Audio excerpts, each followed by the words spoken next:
On the internet, welcome. We are starting live.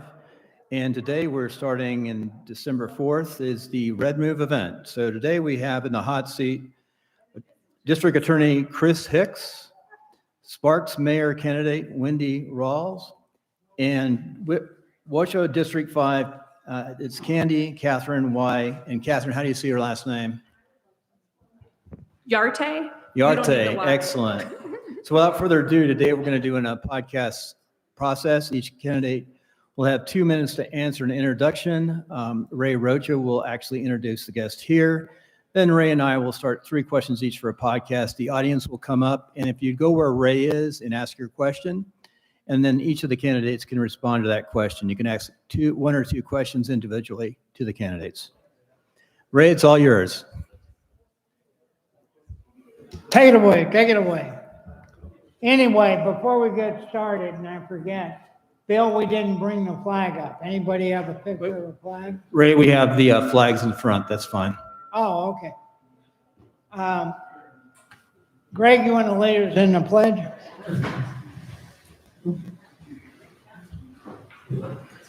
I pledge allegiance to the flag of the United States of America and to the republic for which it stands, one nation, under God, indivisible, with liberty and justice for all.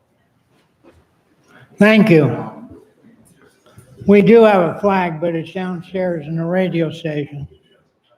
And everybody, when you finish your meal, please come up and sit toward the front, okay? And without further ado, our next meeting is January the 8th, even though it's the first Thursday, but first Thursday is New Year's. I don't think anybody would show up or I'm too drunk. Anyway, January the 8th, here, 12 o'clock, the door is open, and we'll have candidates. Ed Lorton running for re-election for mayor, and Trista and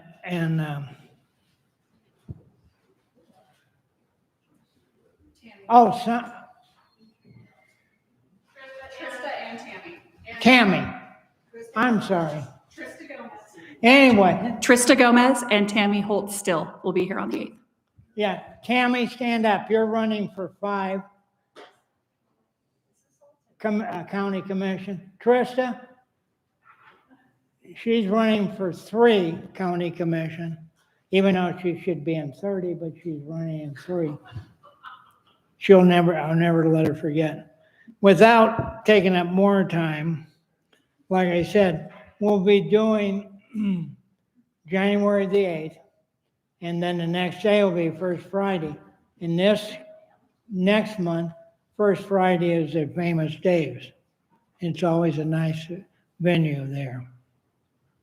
And tomorrow night, Eddie Lorton's having a thing, and I know there's going to be over 100 people and a bunch of candidates. With that in mind, we're going to go ahead and start. Chris, we're going to start with you. Would you give us a brief 2-minute summary? I'm going to stand here. I hope you guys can all hear me. I'm Washoe County District Attorney Chris Hicks, and I've been your district attorney for 11 years. First elected in 2014, re-elected in 1822, and I'm running for re-election in 2026. My entire career has been dedicated to the district attorney's office. I've committed myself to protecting the welfare of this community, holding criminals accountable, supporting justice, and supporting victims of crime. When I started as a prosecutor 23 years ago, I didn't know much, but I learned one thing really quickly, and that was that the role of a prosecutor in the DA's office fit me perfectly. And I found that that's exactly what I wanted to do. The ability to be a part of right from wrong, law and order, justice, accountability, supporting crime victims, protecting your community was something I loved. And the ability to do it in the very community where I was raised cemented it for me. I was born and raised here in Washoe County. I went to the University of Nevada, was the first graduating class of the University of Nevada, Las Vegas's law school. And since that time, I've committed myself to the DA's office. I'm only given 2 minutes here. I have a lot to say, but I'm hoping I'll be able to answer it in questions. But what I want you all to know is my experience in the district attorney's office spans 24 years. I've prosecuted some of the very worst criminals that this community has ever seen. I've personally done that in the courtroom. I've overseen hundreds of jury trials, murder cases. And in addition to that, I've started numerous programs and initiatives in the district attorney's office that directly impact the benefit of this community and victims of crime. And I'm hoping I get a chance to talk about those, particularly the Child Advocacy Center. Lastly, I just want to drive home the point that I'm also a constant and consistent voice in Carson City. When our legislature is trying to pass progressive criminal justice reforms, I'm the one almost always that's there on behalf of all the district attorneys of the state, the law enforcement officers of the state, fighting against those ideals. I guess does that mean stop? Okay. We'll have more questions. All right. Thank you. Gary, I apologize. Explain.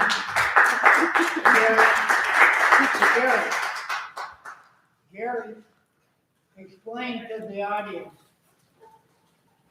what the procedure is. Because no one. Procedure is like you started, 2 minutes. Once you guys are done, Bill and Ray will ask you 3 questions each, I guess, what they have lined up. Or more. Okay. And then after that, you'll have maybe a minute and a half to answer the question. Then we'll open it up to the audience. The audience will ask you to keep it to a minute for your questions because we are live. And then about the same for the answers, if you would. I will flash the red card. Time's up. If you run over, you'll get beat. He does that to me at home too. By the way, Gary helps us a lot, and his wife Janet's the one that signed you in. Okay.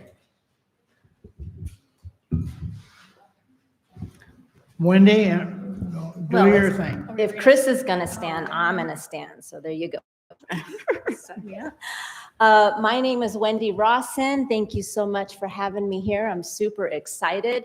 I am a longtime Sparks resident.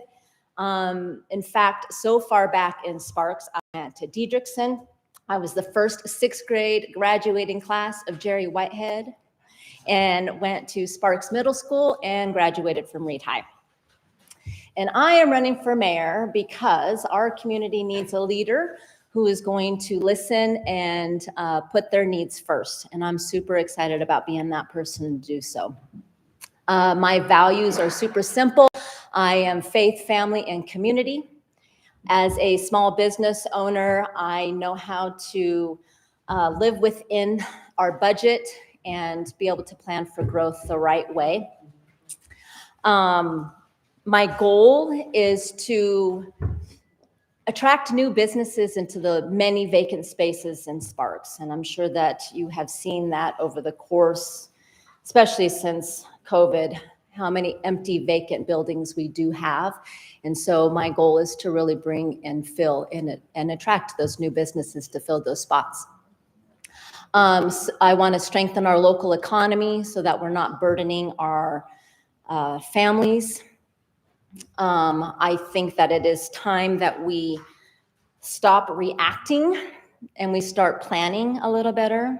We need to focus on our repairing our roads, fixing our traffic infrastructure that is, I know, a big issue for many of our citizens, and just to ensure that our neighborhoods are safe.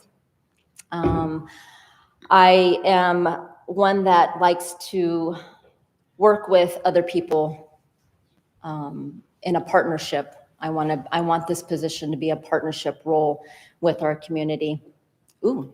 And so with that being said, I am super excited. Thank you very much. I love Sparks and I want to make Sparks very proud, and I will. Thank you.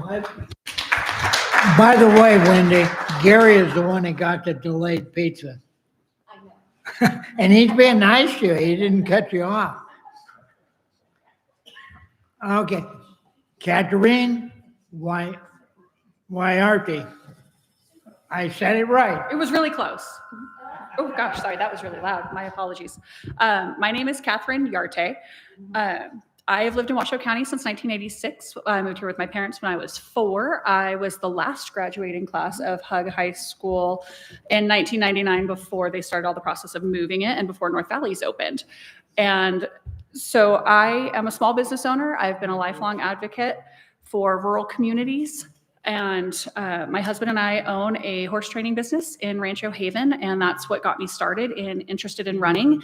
We have been state licensed since 2019 and have been working for 2 years to obtain a Washoe County business license due to the restrictions and outdated codes that are applied to commercial stables. So that is what got me interested in running. And along the way, I learned that that was not limited to just equestrian businesses, but also small farms and other small businesses, home-based businesses were running into the same problems.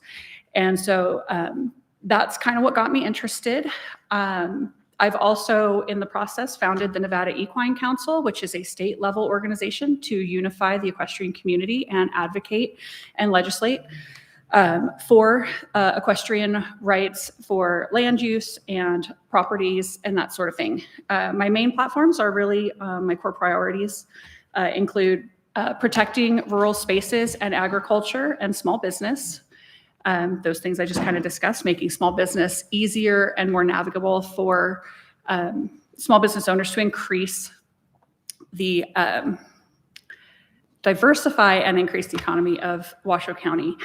And I also am really passionate about senior care and disability services.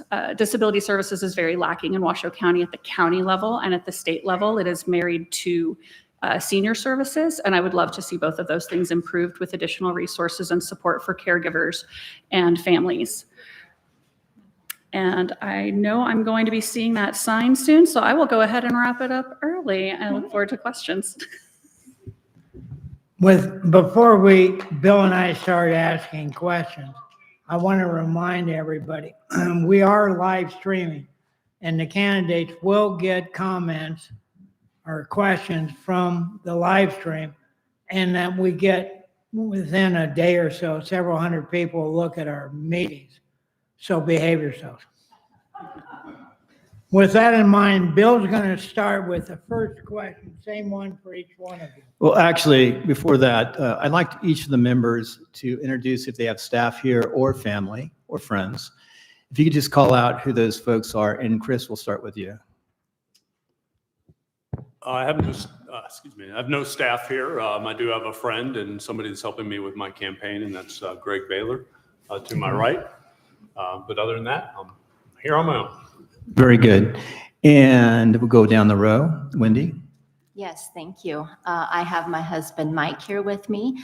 My campaign manager, Mike, and his lovely wife, Karen. And then we also have our marketing lady that is taking photographs right now, and that is Marcel. And Katherine. Do you go by Y, Katherine, or what? Katherine. Katherine? No, I did not add that Y, so Okay. feel free to delete that from anything. All right. That was not my addition. We'll take that off. We have the, so Yeah. go ahead and talk. Try to move the mic a little closer like I have it. And we sound pretty good. I'm listening live. Okay. Anyone can listen live. But speak closer to the mic. Okay. I do speak loud, which is why I'm That's erring good. on You're the fine. side of back. So I'm here with my husband, Daniel, and my mom, Sally McBride. And we do not have any staff. It is just us right now. Your mom. Very good. So for my first question, you're running for office. Little bit of my background, I was a city councilman almost six years until the war broke out in Modesto, California. And my wife can attest to it. It's very tough on the family. So I'm going to ask each one of you, Chris, well, you've been in for a while, but you've talked to your family. How do they feel? Well, they feel great. They're very supportive of me. I'm fortunate. I have 4 children. They represent the 6th generation of my family that's lived here in Washoe County. My wife also obviously resides here, but she also is a prosecutor, much like me. She's a career prosecutor as well. Collectively, the 2 of us have served Washoe County for over 45 years.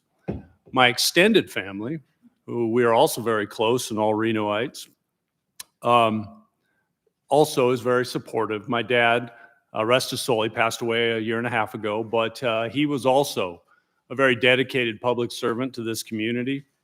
He served as district attorney 40 years to the date before me. And that was a very special moment for the both of us. And so it really drives home my family's commitment to public service and my family's commitment to this community.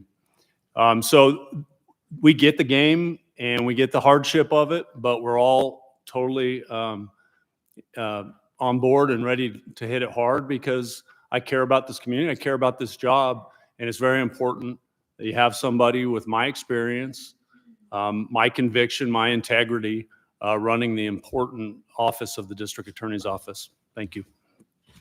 Wendi, same question. How does your family feel? And you have a business too. Let me get a heads up.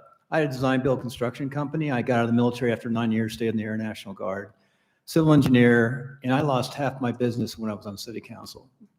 I don't know how that happens, but you've got a restaurant. So I'm going to add a little switch to that. So your family and your business, what do you think is going to happen when you're elected? Well, thank you very much. That's a great question. Thank you for including us to be able to introduce our family. My family has actually known about this for about almost 18 years because it's a plan that God has set on my plate. And so my family has been very supportive and just waiting for the moment that I was going to put my name in the hat for running for mayor. It was all in the perfect timing. I have 5 kids, and so they're all very proud, just in the fact that I am stepping into this role from a mom to a business owner to now a candidate for mayor. My husband and I work hand in hand, day in and day out, operating our business. And with running as the business and as a candidate for mayor, I'm putting it all in God's hands. Every door has opened to this moment. And I also believe that the doors will open for me to step into this new role, into this new chapter of my life. And obviously, we can't do this without family and the support of them. So thank you. So Katherine, same question. How does your family feel? And how else do you think it will affect you more than just your family when you win your commission seat? Sure. Like Wendi, I'm also a small business owner. My husband and my mom are here, so they're obviously quite supportive. We went into this with a lot of prayer and a lot of consideration before the decision was actually made to decide to run. And so my family's incredibly supportive. We're very small, very close-knit. I rely really heavily on my friends and my church. They've been incredibly supportive as well. And for our business, we have a business based on relationships. And so our clients are like friends to us and have made it very clear that their willingness to support us will not change with this office. It'll change the day-to-day function, and that Dan will be taking over significantly more work around the ranch when it comes to the horses and the training aspect. But he's incredibly talented, and he certainly can get by without me there every day. So I'm just going to ask one more question, and then the audience, after Ray asks, you'll come back here and then ask individual questions. You can actually ask up to 2 questions, and then the responses, if they're for individuals, because I have 1 minute to respond. So I'm going to go a little tougher question here. First for Chris, what do you see, and this is my hardest question right now, what do you see is the most critical issue among public safety in Washoe County that we're not dealing with, that we should deal with and change? I would say there's a couple things. The first that I would highlight is drugs. That is always a problem. That is often what drives our crimes. That's a big part of some of the mental health issues we see on our streets. And so that is a issue that needs to be tackled. Now, I'm happy to say that's something we aggressively tackle in the district attorney's office. I have multiple prosecutors who are directly assigned to handling drug cases. One in particular works directly with our high-intensity drug trafficking area law enforcement organization, whose sole mission is to get high-level drug traffickers that are traveling on our highways, bringing drugs into our communities and others, to catch them in the act. And I can tell you last year alone, or actually just this year, excuse me, through October, we have been a part of seizing over 8 pounds of fentanyl, which, to give you some context, that in theory, that could kill up to 3 million people. We've also been in part of seizing over 7 pounds of methamphetamine, cocaine, and heroin. And these are individuals that are traveling on our roadways, bringing those drugs not only into our community, but into others. And so that is a direct impact with that main issue I mentioned. The other is, as I also alluded to, is mental health. We have seen an explosion, I think we all can agree, unlike we're used to seeing traditionally. And so we're working hard in the DA's office to try to address that, either on a rehabilitative manner or on a punitive manner, whichever is most relevant for that particular case. So I think those are two hot topics in our community that I can promise you I'll continue to focus on, as I have been as district attorney.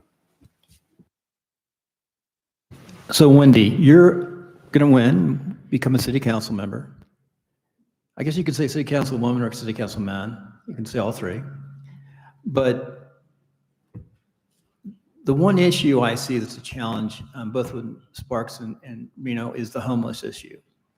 What can we do to work with the county and the cities around us to solve the homeless issue? Thank you. That's a very good question, because we've seen quite the uptick in the homelessness in our community.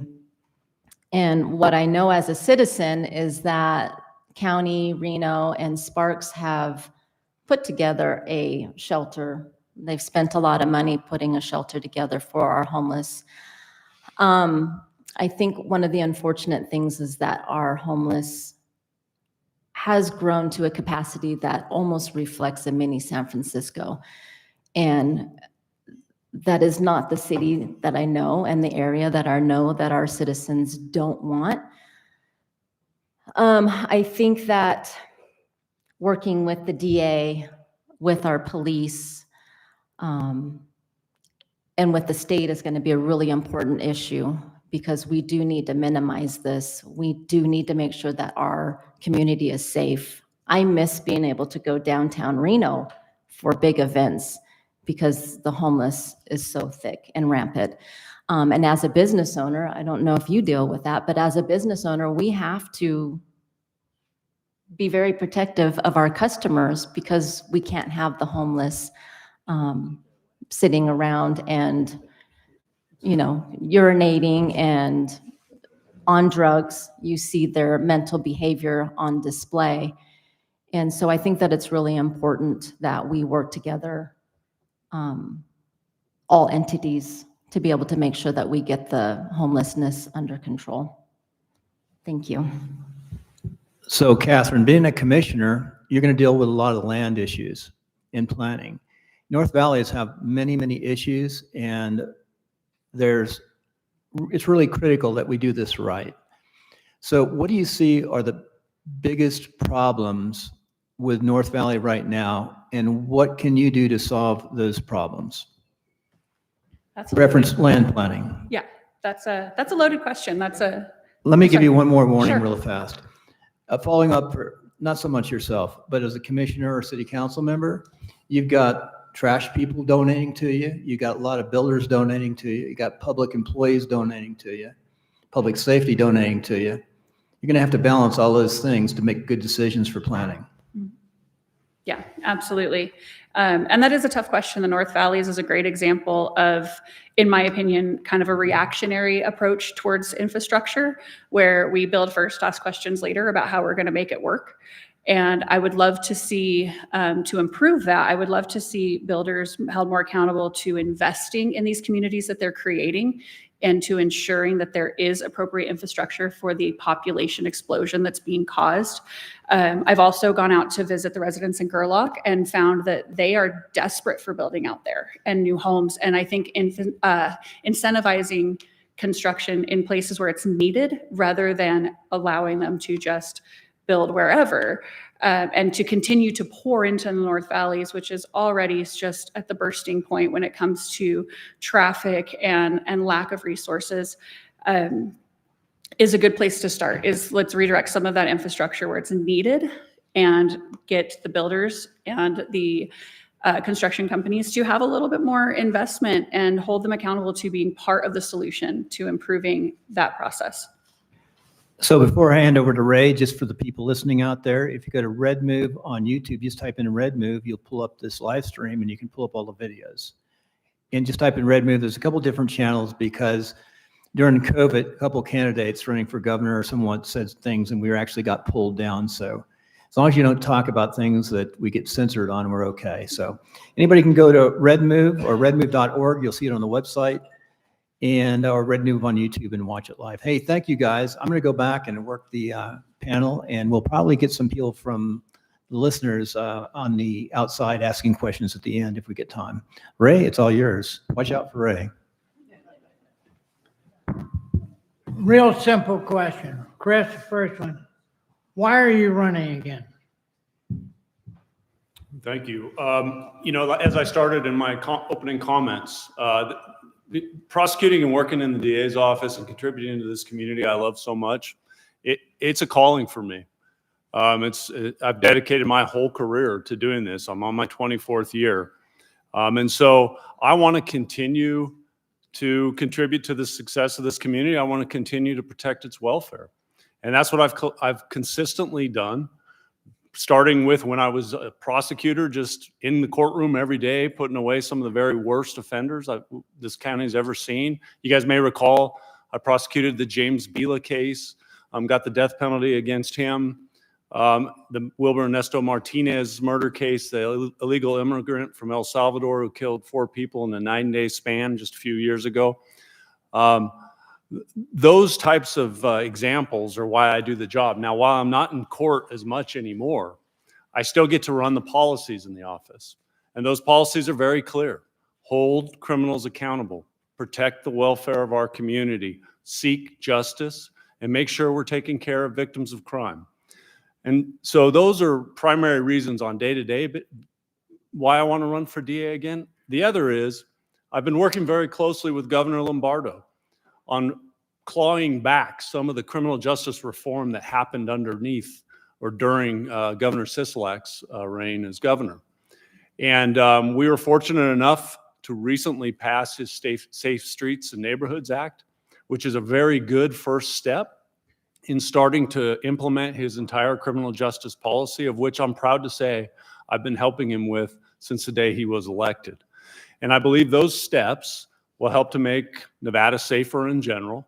And then what I'm doing on a day-to-day in the office in the office will help Washoe County in general. So all in all, wrapping it up, Ray, I'm seeing the red sign.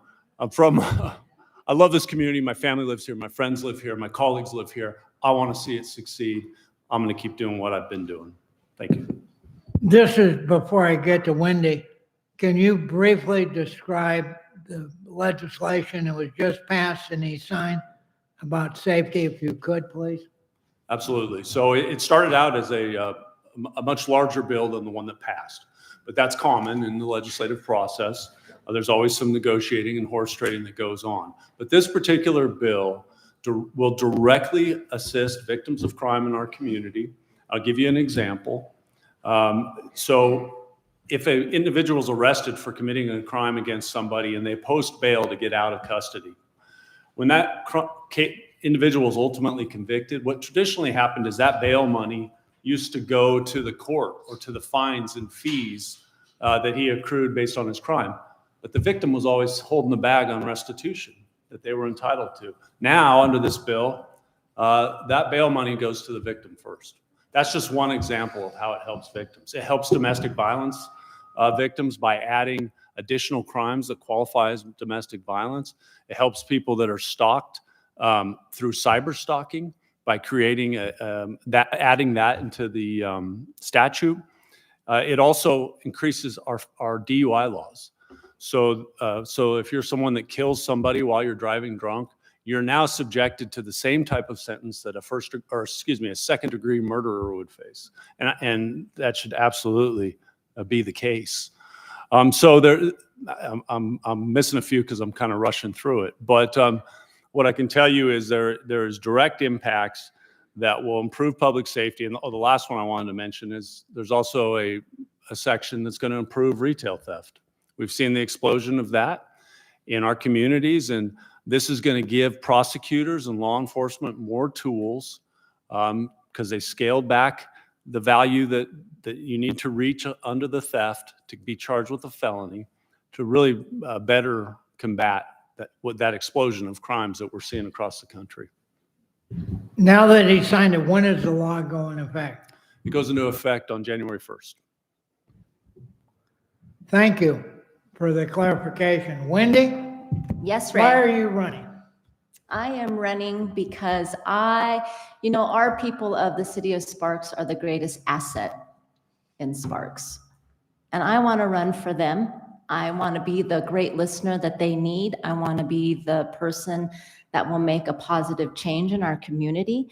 I have great abilities and skills that I know that I can bring to our city.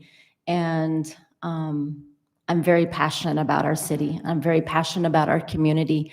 And I know that I can do this role and I can bring a positive change. And I'm super excited because I know the leader inside of me is ready to show our community what I'm capable of doing. So thank you. Thank you, Wendy. Katherine, your turn.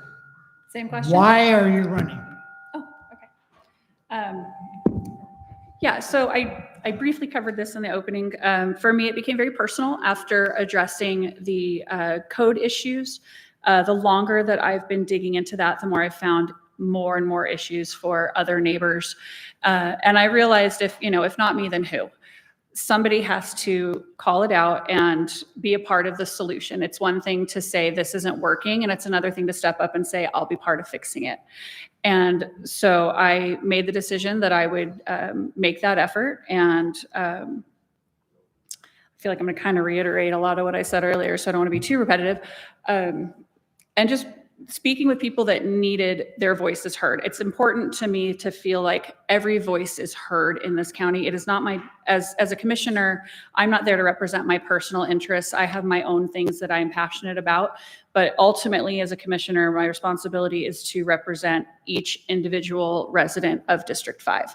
And I want to ensure that my presence makes sure that every voice is heard, every community knows that they matter, because they're vastly different. District 5 is a huge area. It's the largest physical district in the county, and one of the most diverse between the rural, the urban, the neighborhoods. And I want to make sure that everyone feels represented equally. Can you describe just briefly your district, because it's pretty good size?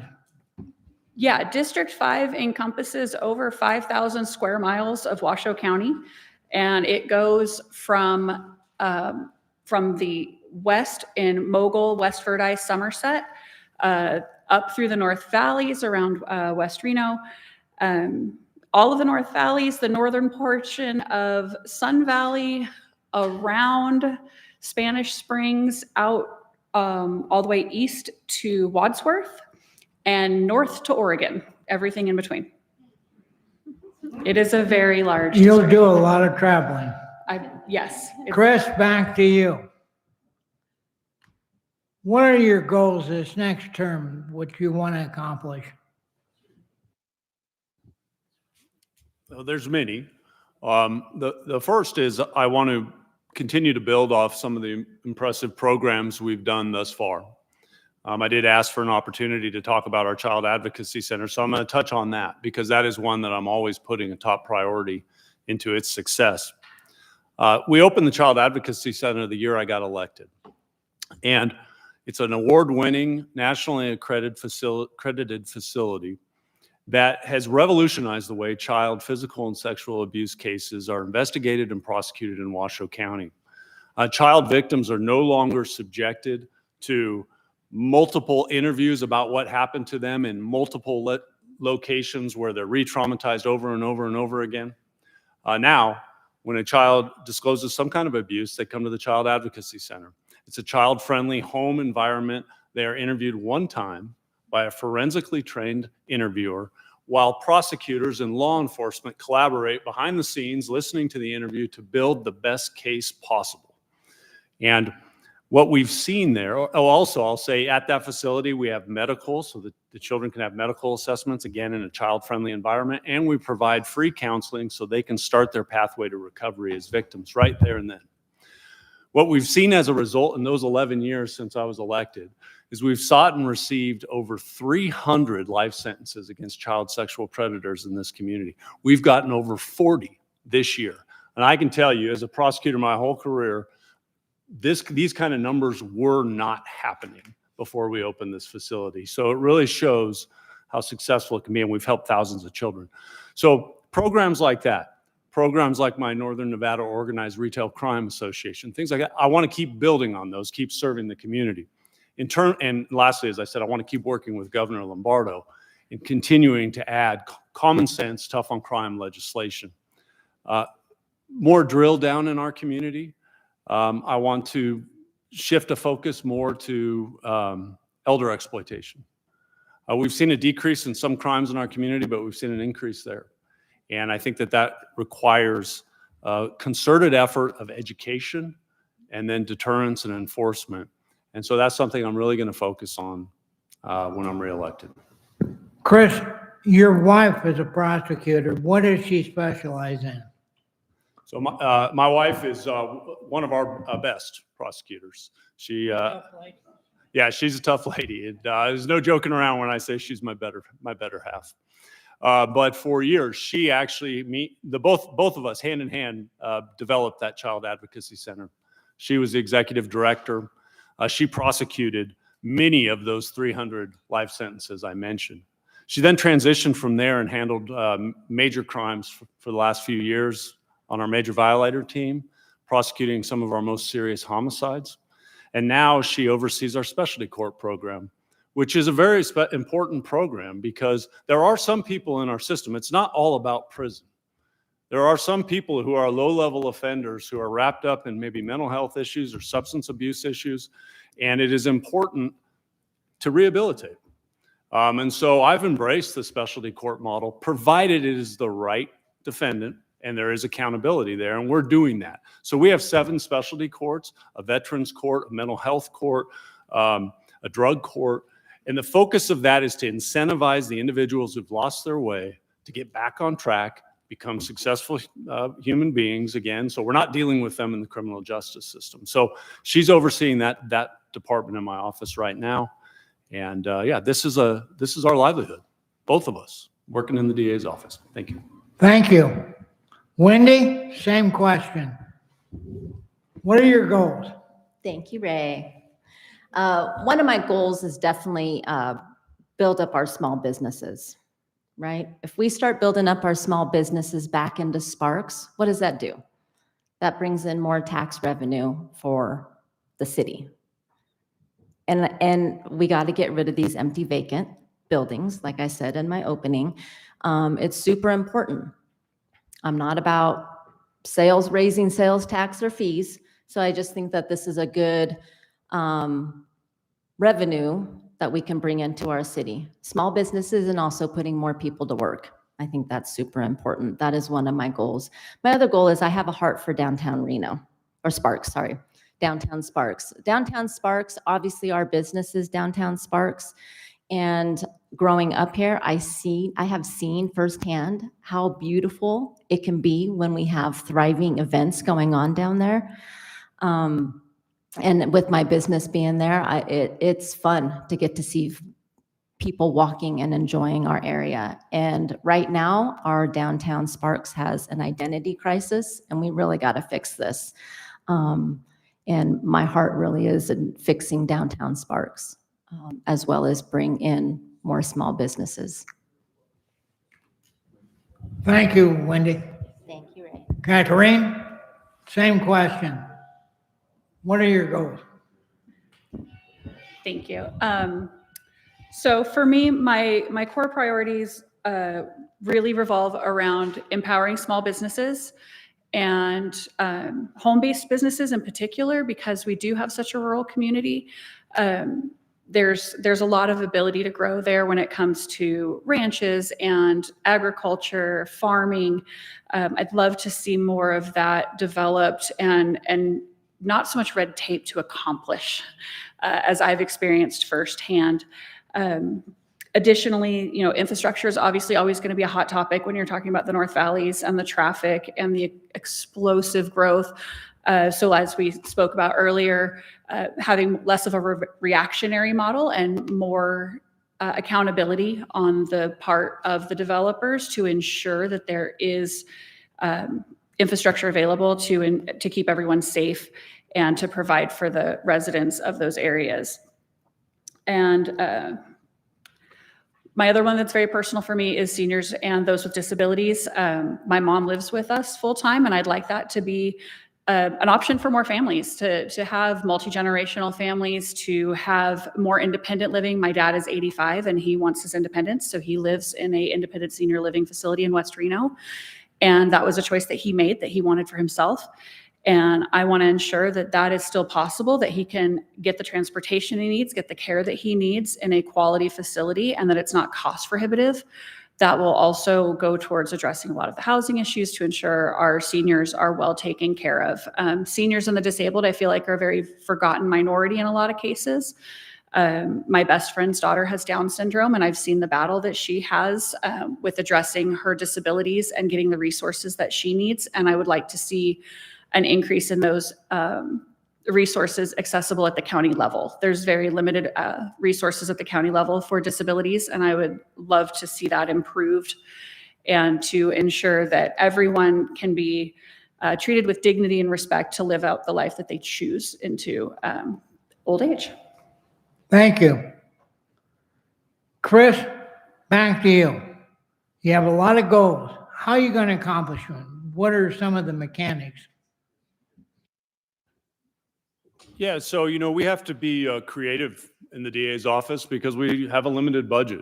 And that's important to me anyways. From day one, I've focused on efficiency and effectiveness and how can we do best on the least amount of the taxpayer dollar.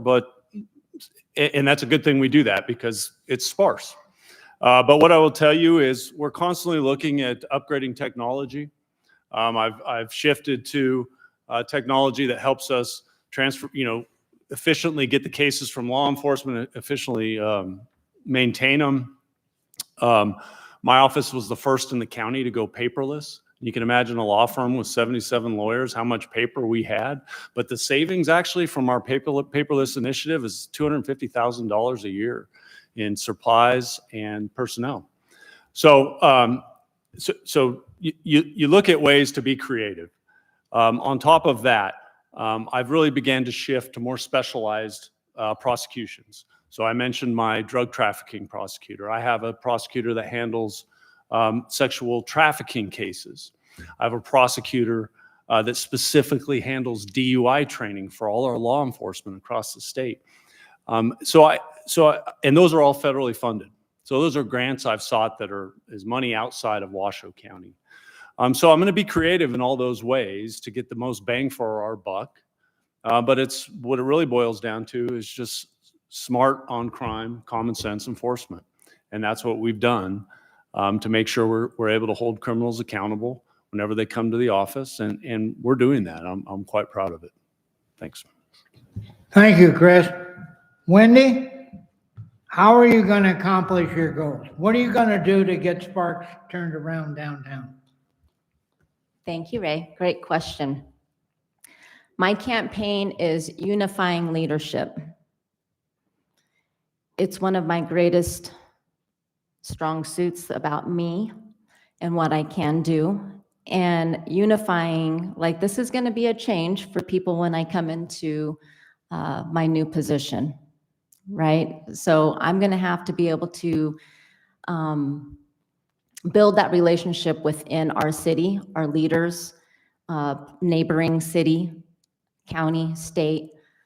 And so that's going to be a big goal for me, is to get everyone to know that my heart really is to make a positive impact in our city, in our county. So that's one of them.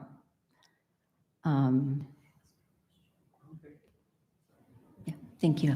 Katherine, how are you going to make your goals happen? I think first and foremost, it always comes back to representing the community well. So my goals, while important to me, must align with the citizens of District 5 and making sure that their voices feel heard. Personally, I think the best way to start is addressing the budget and its allocation of funds. We have a $1.1 billion budget this year, and 78% of it is going to payroll. And that's something that's probably could be reallocated into a more efficient way of doing. I am not a numbers person, and I think it's also important to put the right people in the right positions. And part of being a good leader is knowing who that is and knowing what your strengths are. And for me, my strength is research and finding people that have strong skills in things that I am not necessarily skillful at, and making sure that they have the resources needed to make the best decisions possible. I think it's going to take a lot of collaboration in order to get the board as a whole to make these changes that are needed that the people are asking for. A big step in that would be getting a board that's all on the same page. And from if we get Trista into District 3 and get a solid board of like-minded individuals who can put the community first and really focus on the needs of individuals. Thank you. I'm going to start with you with another question.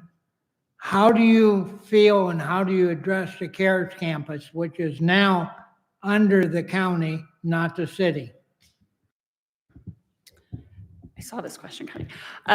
So the CARES campus, while my personal opinion of how it got here is probably irrelevant because it's not going anywhere, at this point, I think it's important to look at it for what it is, which is an asset that we currently have and that we need to use to our best ability. And right now, I don't think we're doing that. I think we're putting a lot of money into it without a lot of payback for what the investment has been. And I would like to see that building allocated in a way that it is serving more people in a way that functionally supports them. There's a lot of homeless that won't even go there, and figuring out why that is and addressing that issue first and foremost, so that we're actually using that building to its capacity and providing not just a bed and a meal, but opportunities to end homelessness and to actually get them off of the street, and career development, job training, all of those things that'll be necessary. It's right now, I feel like its function is more of a Band-Aid than an actual help. And I think adding programs to that facility that can actually end homelessness rather than just put a Band-Aid on giving them somewhere to go is the first step. Thank you. Before we get to the audience questions, since it's 1 o'clock, Karen Conrad is our treasurer, wherever she is. She was here. By the way, the cookies are here. If you guys want cookies, that's important. With that in mind, I want you to come up here and use this mic because we have limited mics since I screwed up and didn't reserve. Start with the questions one at a time. State your name, where you live, etc.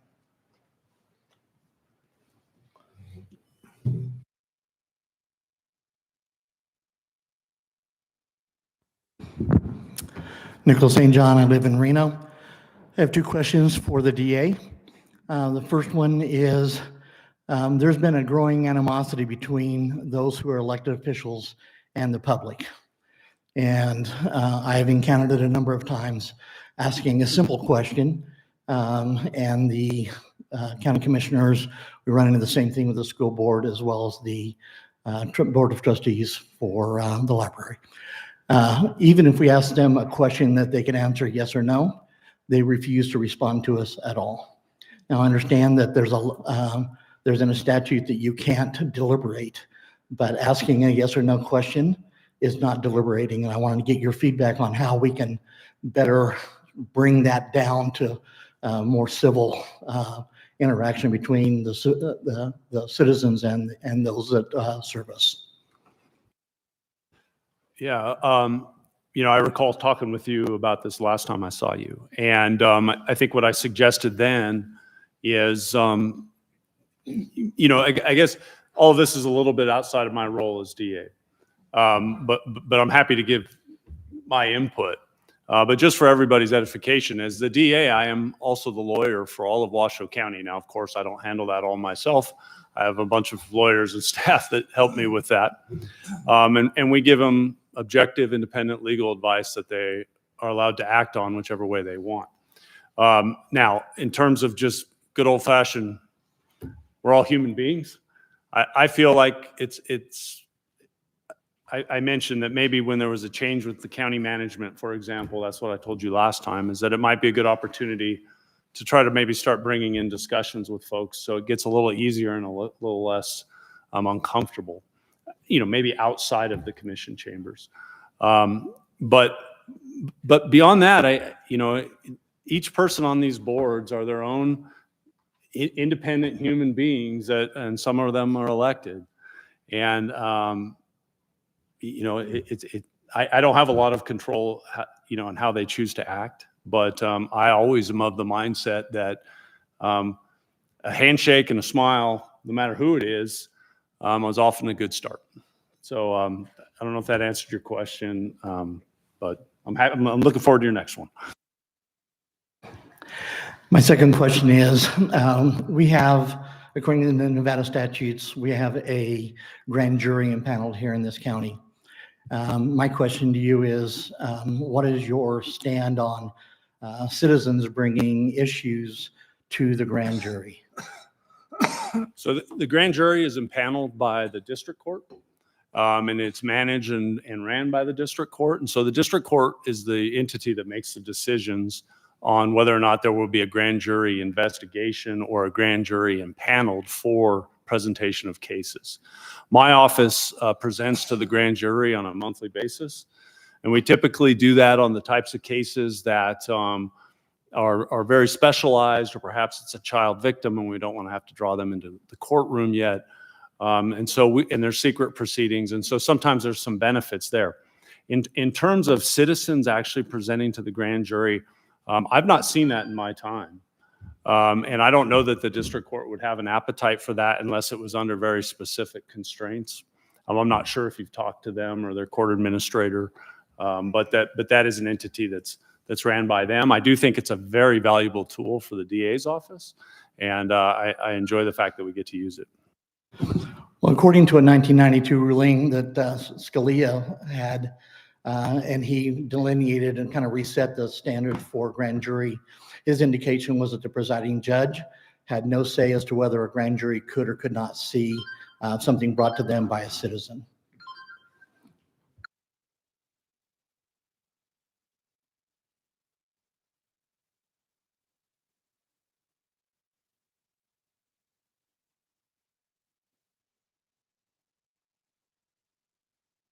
Oh, now I'm on. This question is for the DA. Could you talk about the scope and limitations of your job and some of the barriers of your job that come out in the public sphere? Is there kind of a specific arena? Because there's so much the DA's office is Right. So more what I'm getting at is, are there things that people think that you can do that you can't do? And with that, even if you could do it, what are the barriers to you doing it? Is that a better way to ask? I appreciate the question. Given some of the, given the tension. Yeah, I think relevant to the civil division of the DA's office, I think there are barriers in the criminal division that I can touch on if we have the time. But I think in terms of being the lawyer for all of Washoe County, what comes with that is I represent every department of Washoe County, every elected official for Washoe County, every board for Washoe County. And as you can imagine, there's lots of volatility at times with those entities. There's many departments that are high risk, and then you're also dealing with policy decisions that are made often on the Washoe County level. I think that what comes with that oftentimes is maybe an impression that the DA has more control than we really do. I don't want to belittle my own job, but in reality, my job, just like anybody who hires a lawyer, is to give advice, to give objective, independent legal review. And really in the DA's office, because it's statutory that I represent all those individuals, I get to practice pure law because they don't get to fire me if they don't like my decision. And so with that comes the ability for us to advise our clients, which includes the county commission and, as I said, all the departments and so on and so forth, is to tell them this is what the law says, without any bias, without any lack of objectivity, without a lack of independence. Here's what it says. This is our recommendation of how you might want to proceed to avoid legal friction or legal problems. But beyond that, I don't have any control. Everybody has their own free will as how they want to take that advice and what they want to do with it. Now, I will say, I think we have a very good relationship with the DA's office and the departments of Washoe County, and I think we do a very good job of avoiding legal conflict. There have been no significant lawsuits that have resulted in judgments or settlements of the taxpayer dollar in my time as DA, with the exception of the Incline Village tax case, which started 20 years before I was DA. I think that that's evident that we're doing a lot, but in the big picture, all I can do is give advice and explain the law. I don't know if that answered your question, but thank you. Thank you. That was. County or city? Oh. Here in the city. I don't. That's right. Yeah, I think that was my only question for today. Who else wants to have questions? Introduce I yourself. wasn't planning. Introduce yourself. This is to Wendi. I live, excuse me, okay. I live in Sparks, adjacent to the Northern Nevada Hospital. And I have couple things that are all together. One, it's nice to have a nice downtown and for everybody to be able to walk and smell the flowers. However, we need more police in Sparks. We need more schools in Sparks. And we need doctors in Sparks. We have people moving into Sparks by the dozen. The traffic is horrendous. Go there at 2, 3 in the afternoon and you can see you can't even drive hardly. And then the other thing is, oops, sorry. The doctors, there's no one, you can't get an appointment hardly. You have to wait until January for lots of them. So all of these things sound like a lot of work, but they're building on every scrap of land in Sparks. It's a lot, or it's a former house, or it's a building, they took it down. They're just building. And they're not building homes, they're building condo apartments. And I had a friend that checked. Oh, time is up, okay. But everybody gets the same billing. Is that, I can't think what it's called, that's all right. Anyway, before you build the downtown, help the people that live there and they're just coming in like ants. Sorry. That's all right. No, sit. I know, Pat. I have grown up here as well, and I think a lot of those same concerns I have right along with you. But I think that we can agree that this has been a reactive planning, not proper planning. right? I think that we have just grown so fast that they haven't thought about the infrastructure of what is to come with that. Well, and there's tons of police cars parked, just nobody's driving them. There's nobody out on the road. I mean, it's everything. And, Pat, I feel your concerns because it's part of the reason why I'm running for mayor is I want to figure out these solutions. I'm a very solution-oriented person, and so I look forward to those challenges. But I feel where you're coming from. I don't know if this affects you or any of you, but for the police, for the doctors, excuse me, Kaiser Permanente is moving to Nevada, Reno in January. So maybe that will give us some more doctors. I don't know, but it's bad. It is bad. I agree. Anyway, that's all. I have nothing else to say. Thank you, Pat. Wendi, Ray. how are you gonna solve the lack of police to patrol the streets in Sparks? And when you call, it's always a money issue, which are only, what, 12 million in a hole? How are you gonna solve that? Right. It's like a speedway on Vista and Sparks. What are your ideas on it? Yeah, so again, going back to bringing in small businesses and filling up our vacant spaces, that's going to bring more revenue into our city. And I believe that that's one way that we can actually increase our police force. I mean, it's required. We need to. I support our police and we need our neighborhoods safe.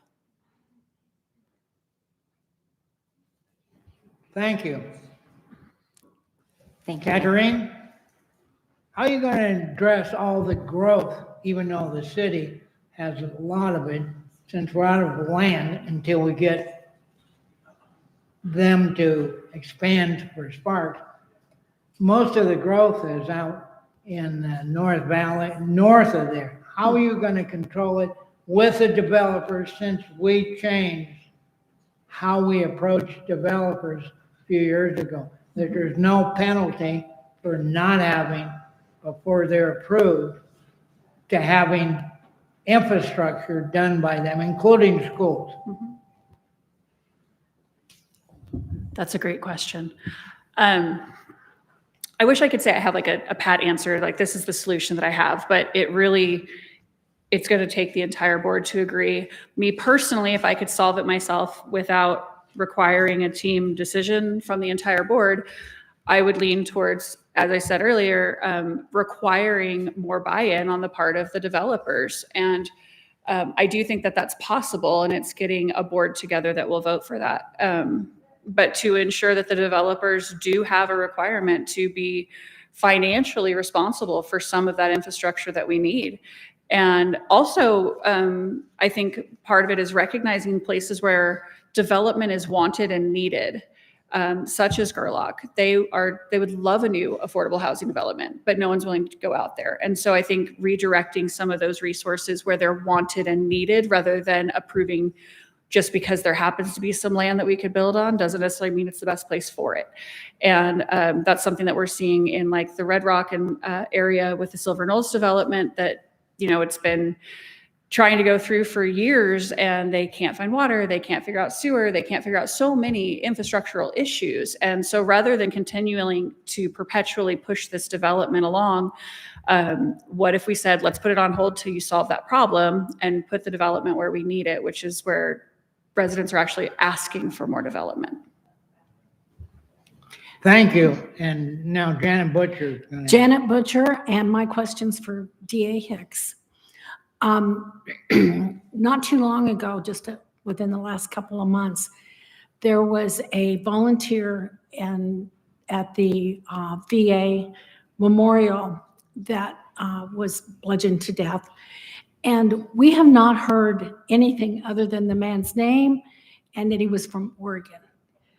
Is there a reason for that? And I'm going to couple that on to another question, that how do we begin to, a friend of mine notified me yesterday that at the CARES campus, they are actually telling the people to go out and panhandle.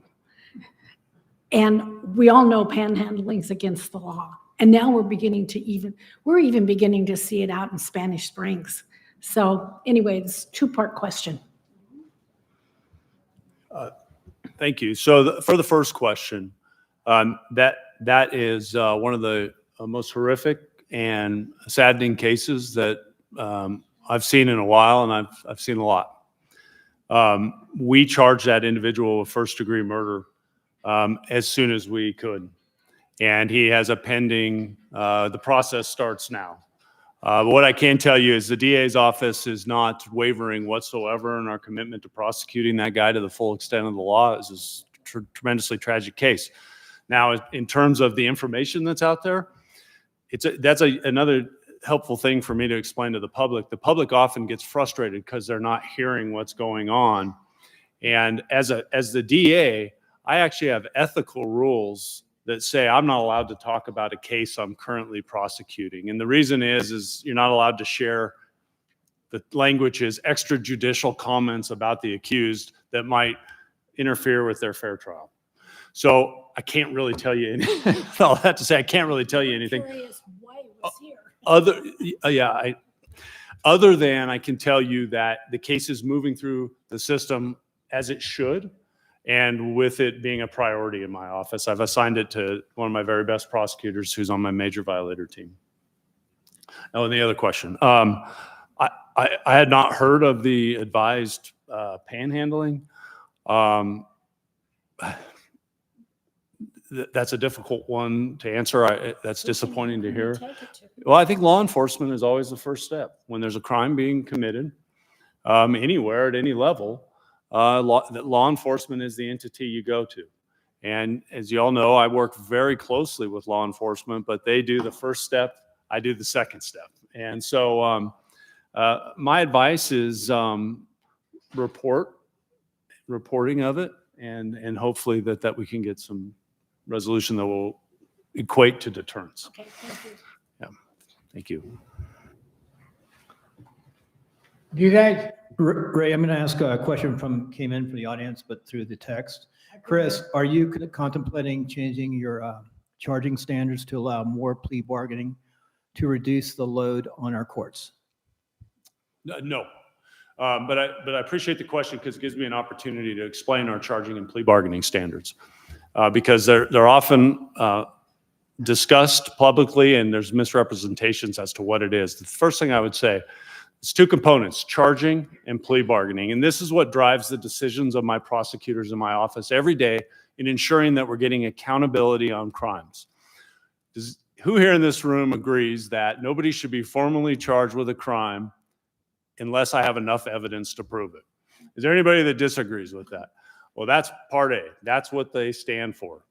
Part B of the charging and plea bargaining standards is the plea bargaining. And so what I've told my prosecutors is when you charge somebody with a crime and when we have that evidence to prove it, we're going to hold them accountable. We are not going to reduce the charges just because in the hopes of getting a plea deal. We are going to require those defendants to plead guilty to what they did. And then if they do, that's the first step of accountability, then we can talk about what the appropriate sentence is.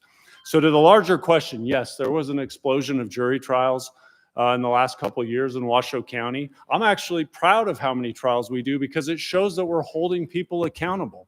Now, part of that explosion was a backlog of the COVID cases, believe it or not. We were still trying cases last year all the way back from 2020.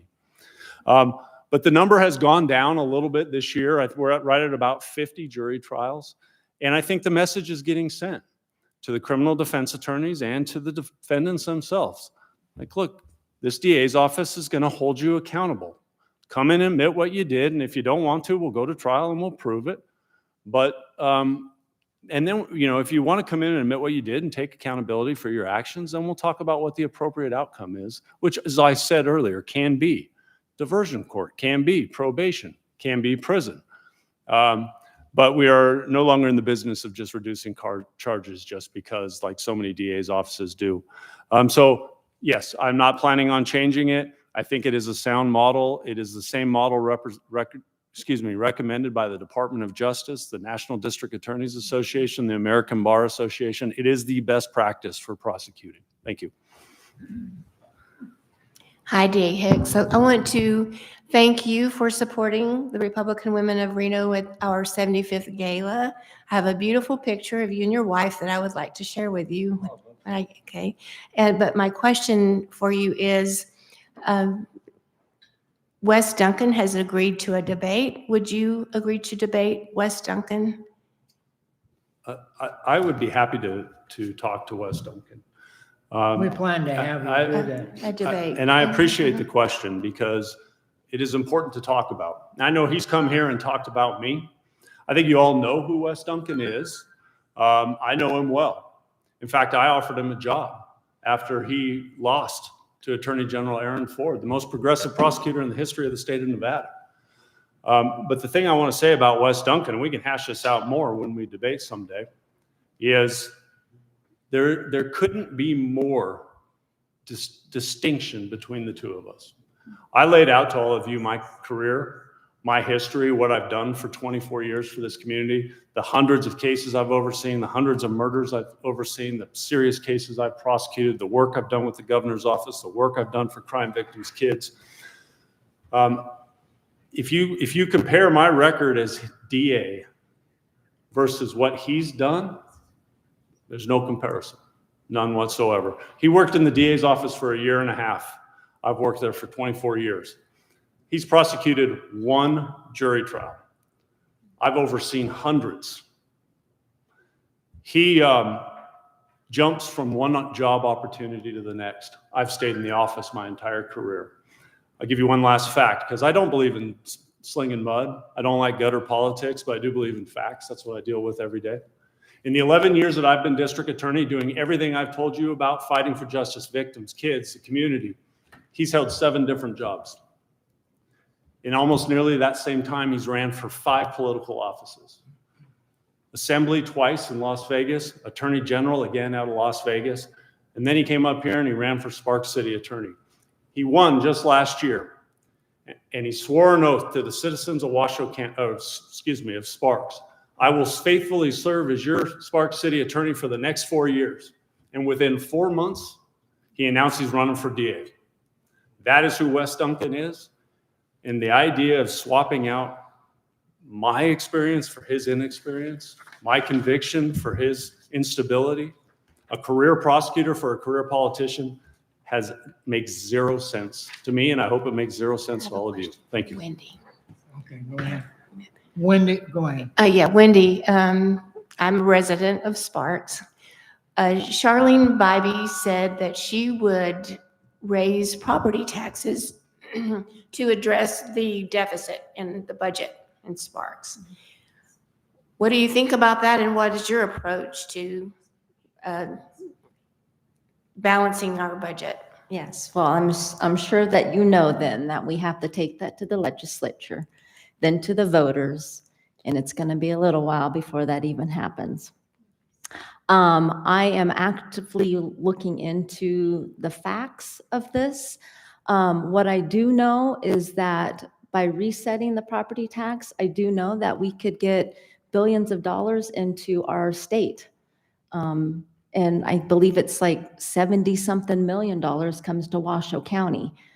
That right there is something that we really need financially for our state and for our cities and for our county. So right now I'm looking deep into that because I know it's a huge concern. However, Nevada is the only state in the United States that is set this way. So again, I'm looking into research on that, but I do believe that it's a resource for getting Nevada out of debt, our cities out of debt, and our county out of debt. Ray, one quick question for the audience while they go up there. This is the last, for those running for city and county, basically Susie Teach would like to know how you feel about public education. I guess all of you can answer that.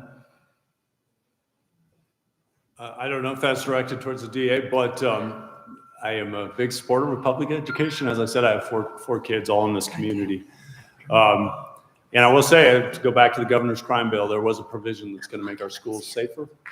And that was an important initiative on both his part and my part, to make sure that children that commit crimes, commit serious batteries on school grounds, can be subjected to a little bit more firm handling of their case before they go back to that school. But I'll defer to the policymaker candidates. Thanks. Trista has another question. I have one more question. This is just a follow-up to the question about the housing tax. So in our county, housing affordability is a huge issue for young families. And do you feel like exploring a property tax raise that other jurisdictions are actively trying to undo, jurisdictions like Texas and Florida? How do you feel like that's going to help or hurt affordability for our young families and our middle-class workers?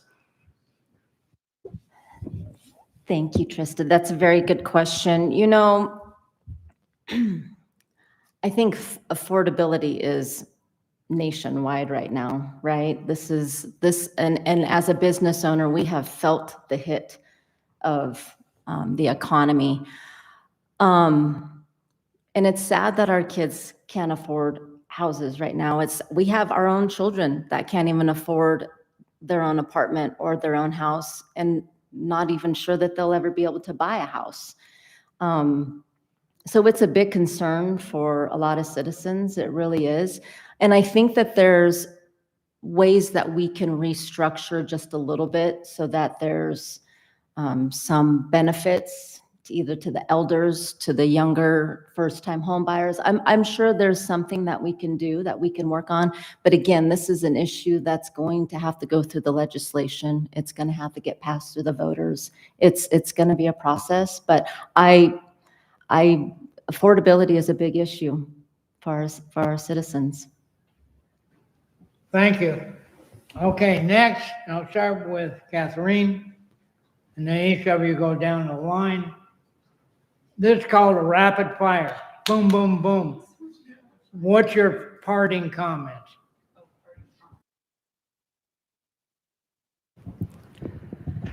Ultimately, what I'd like to leave you with is that what's important to me is that every voice is heard and every community feels like they matter, especially with addressing a district as large as District 5. It's important to me that every person feels heard. I think that's something that gets lost, especially on the county level. And my goal is to represent people well. My position is not one of self-service, but one of leadership based on, sorry, I just got so tongue-tied. Servant leadership is the goal I was trying to get to. I apologize for getting a little tongue-tied there. I really want to ensure that the people feel heard and that I can lead from a position of humility and integrity.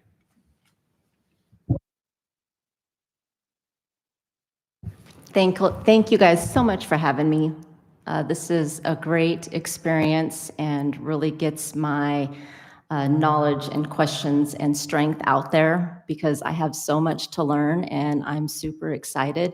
I'm very honored and humbled to be able to put my name on that ballot and support our community and gain the trust of our citizens, because the citizens of Sparks is really what matters to me the most.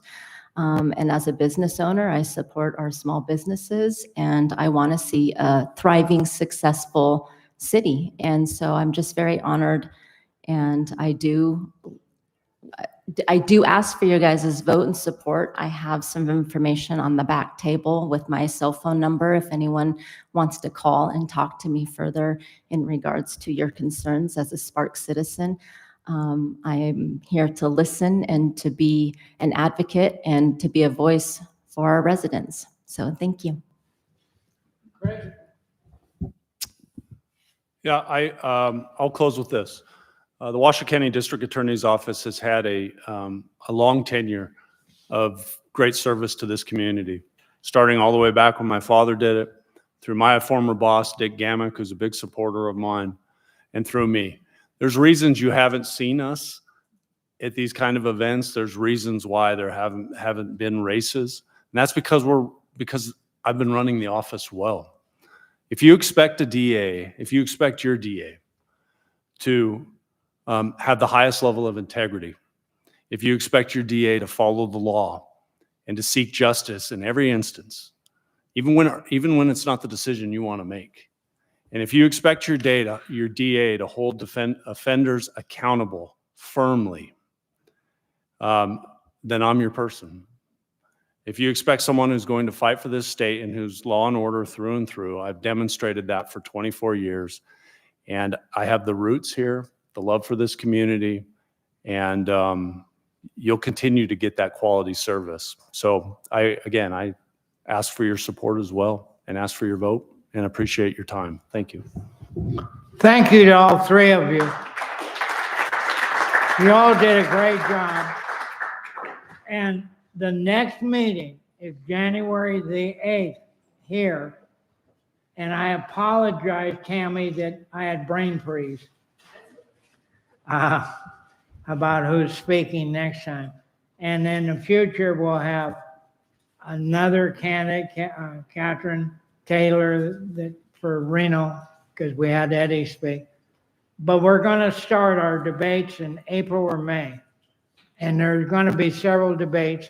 Probably the more controversial ones will be at the Atlantis dinner. Okay? And since there's 5 of you, it ought to be interesting. I want to thank all of you for coming. And tomorrow night, I'm not endorsing, but there is if you ever want to see the River Inn, it's the first time in 40 some years it's been open. Tomorrow night, 6:30. Thank you for coming and have a Merry Christmas.